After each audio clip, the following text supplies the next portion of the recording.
Brake shoes are on. Adjusters are on. I just got one spring to tighten up.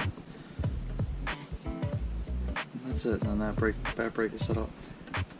It'll have to be adjusted out and everything. We'll worry about that once we get the rotors on, but the drums. So the brake drums on. But in the meantime, it's a successful day by me. I'm pretty thrilled about that. Clean and back together. Maybe I'll put wheels on this thing in no time.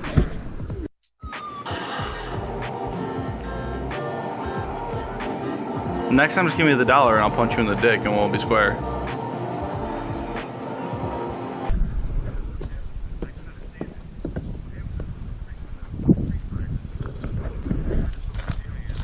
Realize that we're giving out, you know, contact cancer, what's it called? He breaks out the song all the time. He's like, "What's up with that?" Bands that all kinds of weird performance work. And a banana.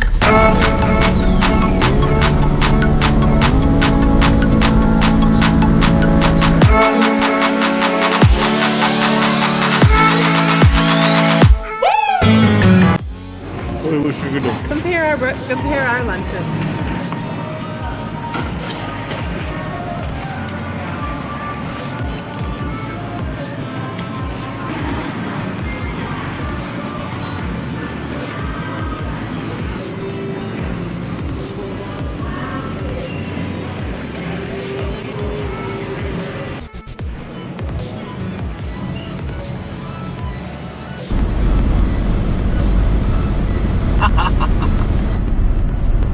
I highly doubt that they'll see this, or anybody that will matter will see this to make a point to change it in time if they don't change it through any other capacity. But recently, my Android phone had an update for the OS.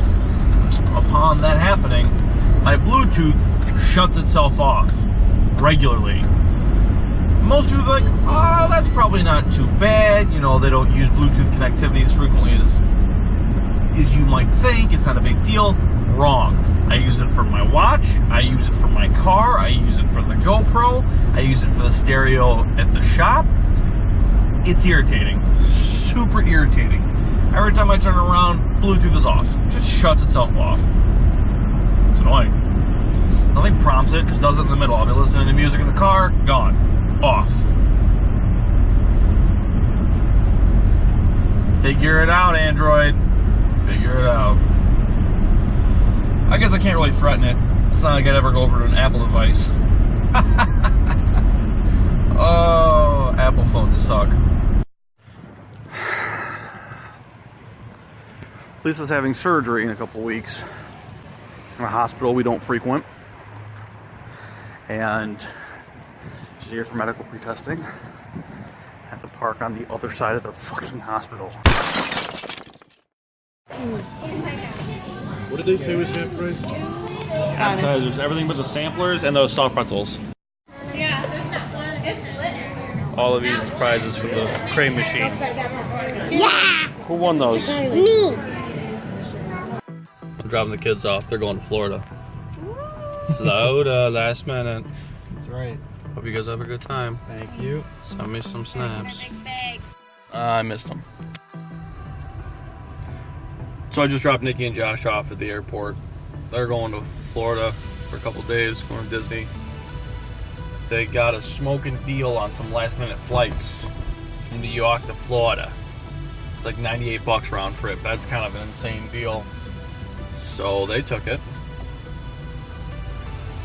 And they're gone. Good luck to them. Flying scares the ever-living shit out of me. But, you know, sometimes you gotta conquer that fear to do fun stuff.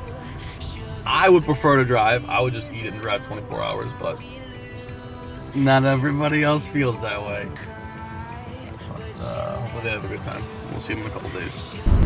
I feel like it's important that I talk about the fact that my life is a mess. My life is chaotic. I don't mean like an emotional mess or, you know, it's falling apart. I just mean like, got shit everywhere. Like, my house is dirty. I mean dirty like germs and filth. we clean our house. We clean it regularly. Lisa's a nut about germs. We have to be for health reasons. But there is clutter. We have a lot of stuff everywhere, and a lot of it's just lack of time. Strung out, busy, doing things, to such an extent that it's just pushed to the back. And I think that that's important because I'm a normal person, and I feel like a lot of people are in the same boat. The car's not messy because, like, I like to live in filth. It's like, it's messy because I'm in it all the time, and it's just convenient. Both of my vehicles, I commute a lot, which is why I shoot a lot of footage in my vehicle. Not that I think it's the most exciting thing in the world to share with you, but it is a good place for me to kind of let out and just speak my mind and really kind of reflect, and maybe edit it into some sensible jargon that I can pass on to the rest of the world. But I also think that it shows the reality that a lot of people live with. I think that I'm relatable because I'm normal. I can be overwhelmed, and I think that that's important. I think that perspective is always kept in sight. It's just this thing where it's like you see other people and their life is so streamlined and so fantastic, and we're so used to seeing that in media and being perpetuated. That's not real. It's not real at all. And I think that there's a lot of light to be shed on the fact that we're all really struggling in some capacity, whether it's, keeping up with the way we maintain our lifestyle, or the way we maintain, paying our bills, or making good choices, whatever. But I think that we're all faulted to some extent, and that people may have immaculate homes, but maybe they struggle with something else that is not portrayed that way in society. And I think it's so difficult. I think that that's this thing we get away from. Everyone is conscious of this idea of everything being filtered. Society is so filtered. Instagram, Snapchat, Facebook. We filter things, and when we take pictures of these moments that are, braggable, and I think that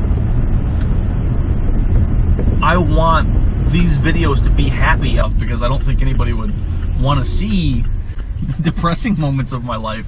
I don't want to see the depressing moments of my life, and I think that there's a relativity to that, because we all suffer frustrating defeat and depression and imperfection. And I think that the reality is not so much that we're hiding those things, but that we remind ourselves that there are things to be happy about. There are things to look forward to in life. And there are things to look forward to in life, and there are things to live for. There are pleasantries to be exchanged, and I think that it's important that not that we ignore or abandon the frustrations or imperfections. We live with them gracefully.